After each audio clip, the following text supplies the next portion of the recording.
All right, welcome everyone. I'll just give everyone a few seconds to trickle in before we go ahead and get started.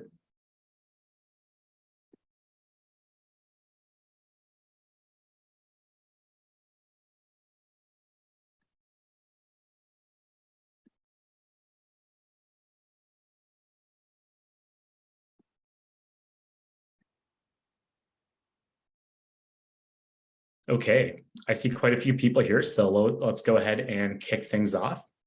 Good morning, everybody, or good evening, depending on where you are. And thank you for joining us for today's special briefing, where we'll be sharing some of our thoughts and insights on monkeypox. My name is Arj. I'm a marketing manager here at Blue Dot, and I'll be your host for today's session.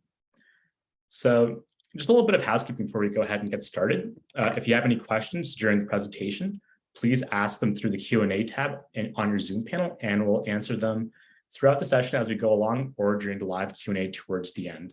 This session is also being recorded, so if you have to leave early, we will send you the full recording afterwards. All right, next slide, please. So our presenters today are Dr. Andrea Thomas, Director of Epidemiology, and Alex Demarche, our VP of Epidemic Intelligence.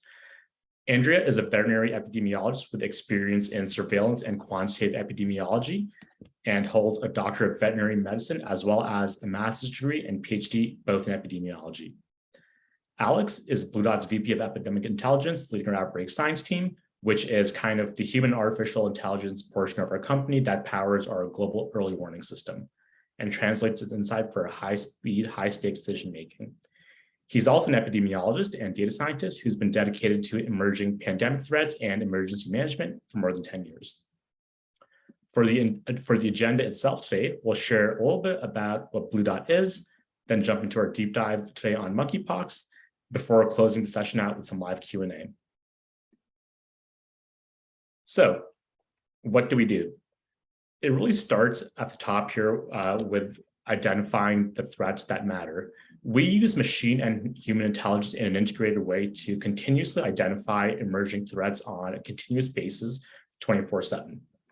The last few years have proven that we're in a new era of outbreaks and that there will be more to come. That said, identifying the threats themselves is really step one. Ultimately, we need to understand which threats may cause disruption. And to that end, we use different data sources, data on population movement, drivers of outbreaks, and so on, to evaluate which threats are likely to cause disruption. This is then used to provide your organization with the context you need to take the appropriate action. On one extreme, underreacting to an emerging threat can be chaotic, rushed, and costly. On the other hand, overreacting is also not ideal. So the purpose of this intelligence is really to inform balanced decisions and create a framework to respond to emerging threats. Based on this information and framework, we really help our partners to create the resiliency and systems and responses they need to stay alert and be monitoring these threats on an ongoing basis, that you're ready to detect, assess, and respond to these threats in a timely manner. So there's a few different ways that we support partners in both the public and private sectors. On the government side, Blue Dot's intelligence empowers public health, defense, and international agencies to identify and respond to global biothreat risks faster and more confidently. So from the city of Chicago to Toronto to NATO to ASEAN and more, Blue Dot is a trusted government partner in several regions. On the enterprise side, our offerings include being an integral component of R&D and market research for life science organizations, pharmaceutical organizations, as well as being integrated within leading enterprise risk management programs to identify and understand biothreat risks that can disrupt a company's supply chain, operations, or change consumer preferences and needs. So we provide our governments and enterprises with intelligence in three main ways. The first is through event alerts and assessments. These are near real-time notifications on emerging global biothreat activity delivered directly to your inbox or integrated into existing communication platforms via an API. The second is access to a wealth of global biothreat intelligence that enables you to dive deeper into areas of interest and perform your own in-house modeling and analysis. Our intelligence includes items like global case and death counts, importation and exportation risk via air travel, annual and seasonal disease baselines, forecasting, and more. Finally, Blue Dot supports client learnings and thought leadership with expert-written analysis on global biothreat activity, trends, and forecasts. So that's a little bit of context around Blue Dot, what we do, and how we do it. With that said, I'd like to pass it over to Alex and Andrea for our deep dive into today's topic, monkeypox. Thank you. So first, just to get started in true intelligence fashion, we'll share our bottom line conclusions first, and then spend the rest of this briefing justifying them and expanding on them. So first, many of you will be aware, the WHO recently declared the 7th public health emergency of international concern since the mechanism was created following the 2005 IHR revision. We judge this to be an appropriate decision to warn and motivate international action due to first, the unusual and extreme nature of the event. Second, the continued and increasing risks of international spread and associated disruptions. And 3, the urgent need for a coordinated global response. Second, while appropriate, we think this declaration is not synonymous with a COVID-level, highly disruptive pandemic event. It's an emergency requiring robust public health action, but unlikely to cause widespread disruption worldwide of the degree that COVID has done over the last few years. Third, the outbreak is containable primarily due to advantageous features of the virus itself, which Andrea will dive into in a few slides. The existence of a vaccine and existing networks that can be used to delay a response, given our previous experience with this long identified but re-emerging virus. Fourth, while it's possible that containment could be enacted, the window for doing so is narrowing. Primarily due to limited global vaccine supply and the kind of sluggish beginning to a robust response. And finally, this non-endemic outbreak and global emergency was set in place by a prolonged period of neglect in the endemic region of Western and Central Africa. And this situation won't change and requires robust support, access to vaccines at origin to prevent a similar event from arising in the future. In the next slide, I just want to quickly talk about the mechanism, the public health emergency of international concern, and what it means. So this is the WHO's kind of primary and only warning signal. It's a widely recognized mechanism that the WHO has to unlock funds, motivate coordination by member states, and carry some legal obligations under the 2005 IHR for a coordinated response. One of its primary purposes is to avoid punitive or reciprocal travel bans, trade restrictions, in the hope of producing a more globally optimal and effective response. But we note this is not synonymous with the pandemic declaration. And this is somewhat confused by the most recent public health emergency declaration being also a worldwide crisis and pandemic in the strictest sense.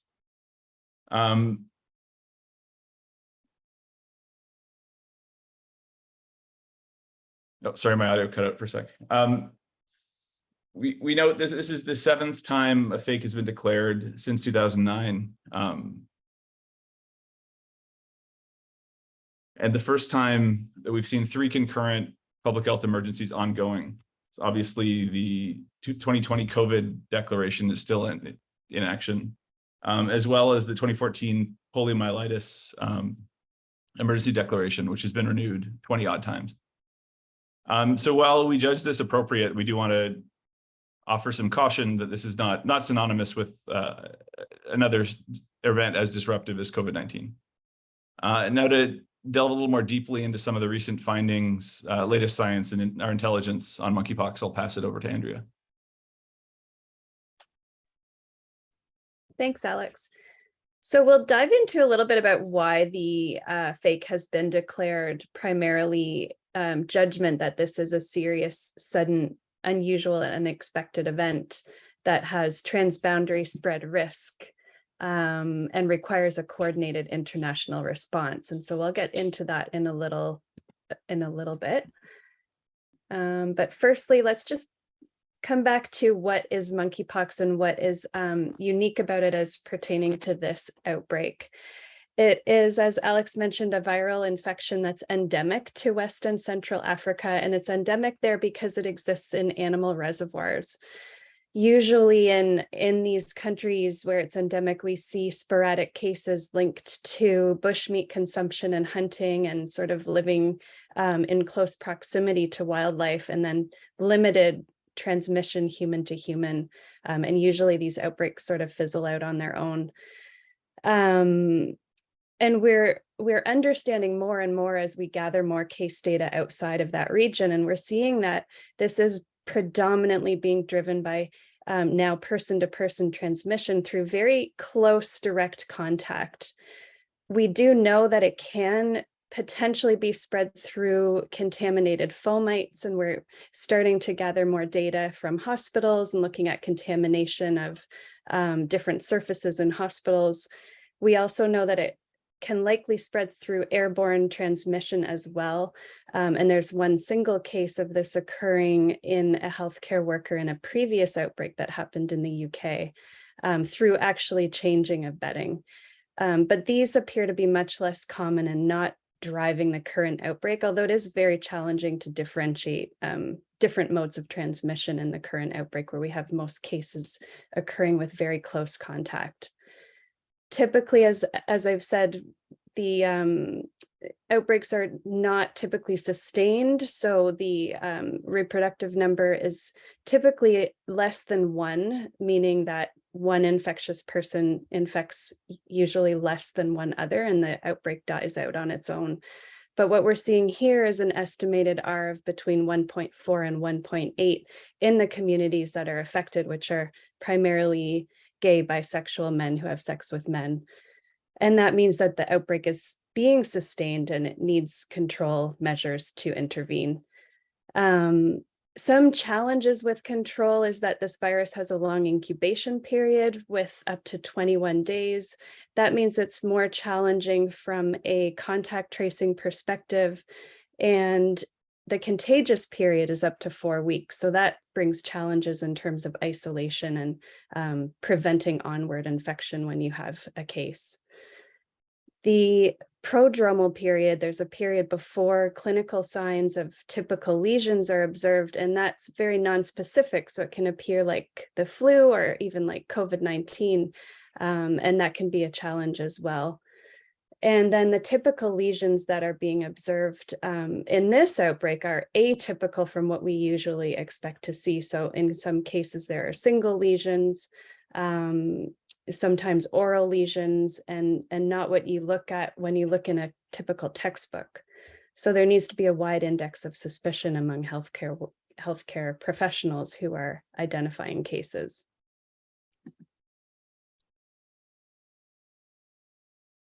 So back to this fake declaration, what is notable or concerning about the current outbreak? Primarily that the number of cases that have been observed and identified across so many countries. So right now we have over 20,000 if we include suspected cases across 77 countries. And it's the first time that we've observed cases and clusters concurrently in many countries that have never reported monkeypox in the past. So we have limited experience clinically. We also have fairly limited diagnostics in some countries, limited therapeutics, not much study on different approaches to treatment, and as Alex mentioned, a limited supply of vaccines, which are smallpox vaccines that are considered effective against monkeypox, but again, warrant ongoing study. This is the first time cases are predominantly within GB MSM extended sexual networks, and we understand that the virus may have been circulating prior to detection and was then propagated by super spreader events that occurred in Europe in a number of different countries. We see that with some mutations, there may be some adaptation to spreading more readily among humans. And we believe that this is exploiting an ecological niche of smallpox because we have a waning population immunity, and anyone born after around late 70s has not been vaccinated against smallpox. That's also why we're observing one of the reasons why we're likely observing more cases in the endemic region as well. The disease does have a low mortality. at least in the countries that have been reporting cases more recently, but a moderate morbidity, and some patients are requiring hospitalization, and it's quite a painful condition for some people. And then there's a concern about vulnerable population groups. So we know in the countries where it's endemic, children are much more at risk of severe disease, immunocompromised individuals, and can result in loss of pregnancy, stillbirths, and other problems. There's a concern about stigmatization and discrimination hampering the response, particularly in locations where GB/MSM communities are criminalized and may not come forward for treatment and care. And as we all know, we're the third year into the COVID-19 pandemic, with public health and healthcare capacity strained at this point to respond to more infectious disease outbreaks. So as we've sort of talked about, this is an extraordinary event, and we can see on the right the global map with cases, and this is as of last Friday, and I'm sure this Friday will be looking a little bit more colorful and with some bigger circles as it's continuing to grow and expand. Since the last meeting was called at the WHO, there was a 357% increase in case growth and 51% more countries affected. And we're seeing new countries in Africa, in Benin and South Africa. And that's a concern for populations living with HIV in those settings as well. There's some growth being seen and spread outside of the GB/MSM community, but it does still appear to be limited. And there's likely underestimate of cases due to surveillance and testing limitations, which vary in different countries.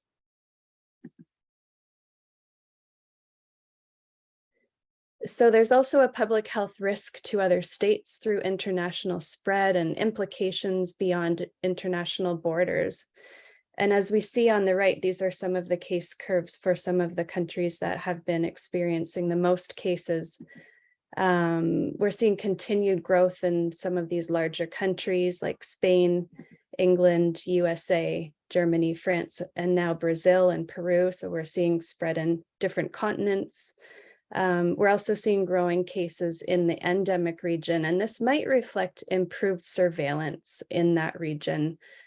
Some work that we previously have done at Blue Dot, and we're hoping to have a paper published soon, estimates that the true outbreak size in West Africa between April and May, when this was likely seeding into Europe, was nearly 120 to 360 times larger than reported. So this just emphasizes again the need to pay attention in that region and place more supports and improve surveillance. And this is not an issue that will resolve even if the non-endemic countries are able to control the outbreaks. Some countries we can see sort of down here, Canada and Portugal have had a bit of a better success in controlling their cases, although they're still seeing growing cases. And we'll get into a little bit of the specifics around their responses in a little while.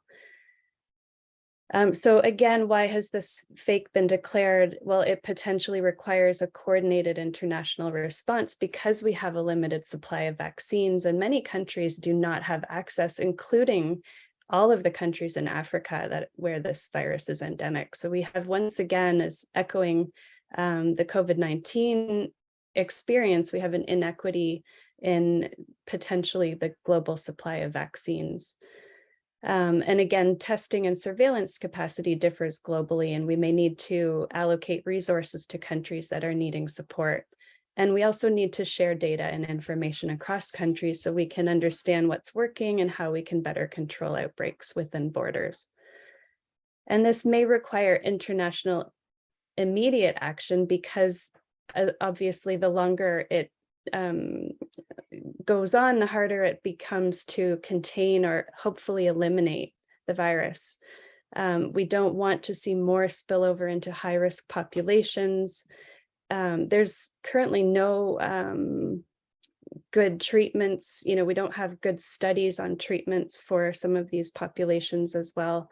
And there's a risk of endemicity, either, ongoing challenges in the GB MSM communities or other high-risk populations, and then spillover into animal populations in countries that do not have this in their animal populations currently. So looking into some of the responses in countries that are showing improved control or, slower case growth, one is having a broad case definition. So as I mentioned, there's quite a range of symptoms that cases are presenting with, and expanding that list as new clinical signs arise, such as proctitis, single dermatological lesions or oral lesions. As well, taking a broad ring-based approach to pre-exposure prophylaxis. So I know in Canada, we've been using a single dose of the smallpox vaccine to particular members of the GB MSM community that are deemed highest risk, because we need to really use our doses sparingly for those at the highest risk. Early and strong engagement with the LGBTQI community, particularly community leaders, on risk communication and social mobilization in the community is really helping in some locations to, get the word out and bring people forward for testing and vaccination. And as well, leveraging existing sexual health and HIV networks is helping to educate and assist those most at risk. What is still needed, it appears, is considerations for support for the lengthy isolation period, whether it be financial, medical and otherwise. Equitable strategy for vaccines globally is needed, and support for lower middle and income countries, particularly in the endemic region. So what does this all mean? Just to summarize, the case data to date is supporting that the predominant risk is among the GB-MSM community, and we need to allocate our resources and prioritize those most at risk. Growing cases in many countries has indicated that there's been undetected circulation. Increased surveillance and testing is probably leading to some of the, rapid rate of growth, but also an inadequate response. We do deem this as containable based on the properties of monkeypox, but it requires a concerted effort globally, and the interconnectivity is going to be a challenge between regions at different levels of control. There's concerns about stigmatization, especially in locations where these communities might be criminalized, and that's definitely a risk for containment in those regions. And the limited vaccine supply warrants a global strategy to sparingly use the available doses for those at highest risk while production ramps up. And then again, the endemic region is going to continue to be impacted and presents an ongoing global risk unless it is adequately supported. So that brings me to the end, and I think hopefully we have a bit of time for some questions.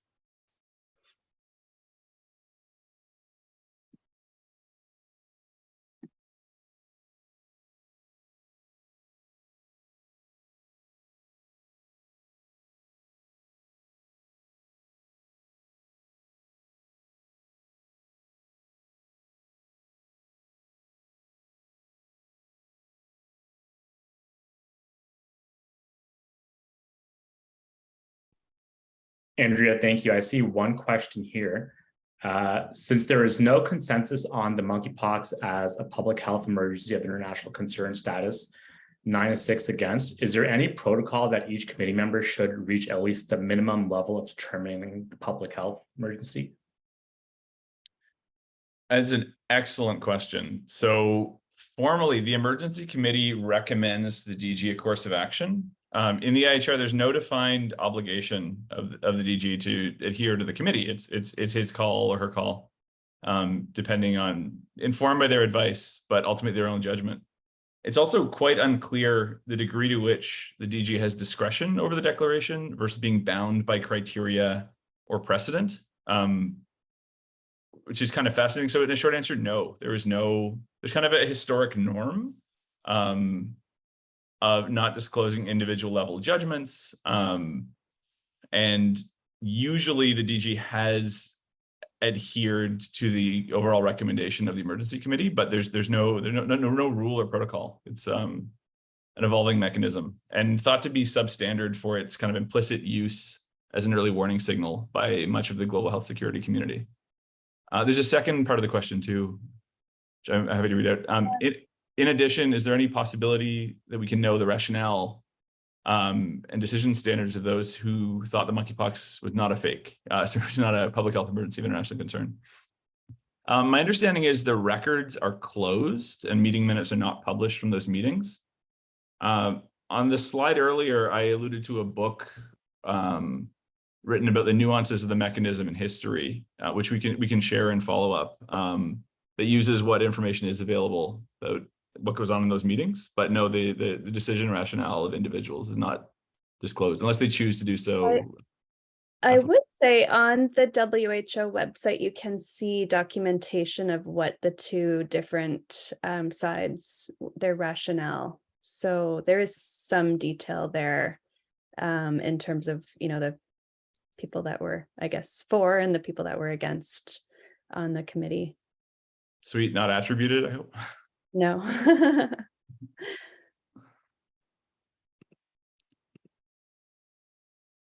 Oh, and actually there was also a webinar that I tuned into, and it may be recorded, where they also went through a bit of a breakdown of the discussion. Nice.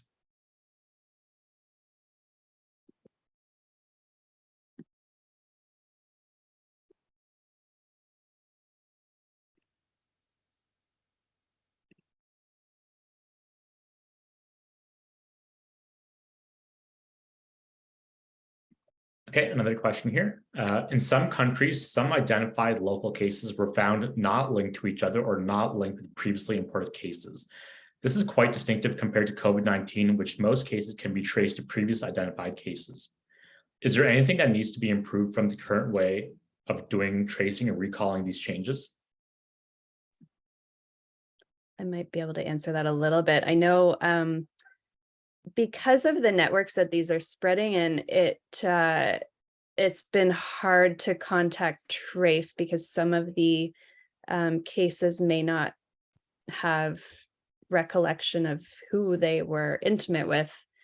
And that hampered contact tracing quite a bit in the beginning.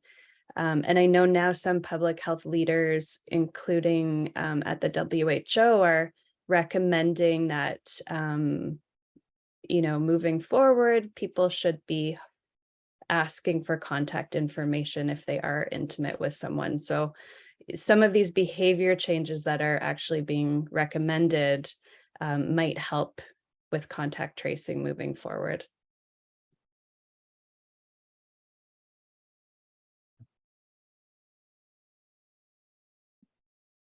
Thank you.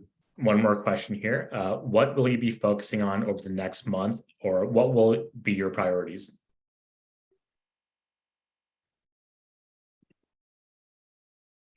I mean, interpreting this question as which public health events are most likely to become of interest over the next month?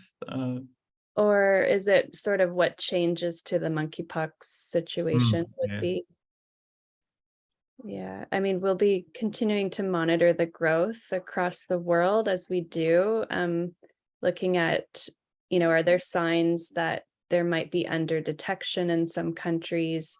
We pick that up sometimes through travel information when we hear about exported cases from countries that may not be reporting many cases. And we'll be obviously looking for changes in the distribution of cases and whether this continues to be contained in the predominant community that it's spreading in right now. We'll be kind of looking a little bit at the vaccination distribution and the plans there. It looks like that's quite up in the air. There's not a lot of information at the global level. It seems up to individual countries trying to access vaccines which is concerning, but it does look like there may be vaccines going to the African region, hopefully. So yeah, we'll be looking at signs that it is coming under control in certain countries or not in others, and just continuing to monitor for any changes in what we've been seeing thus far.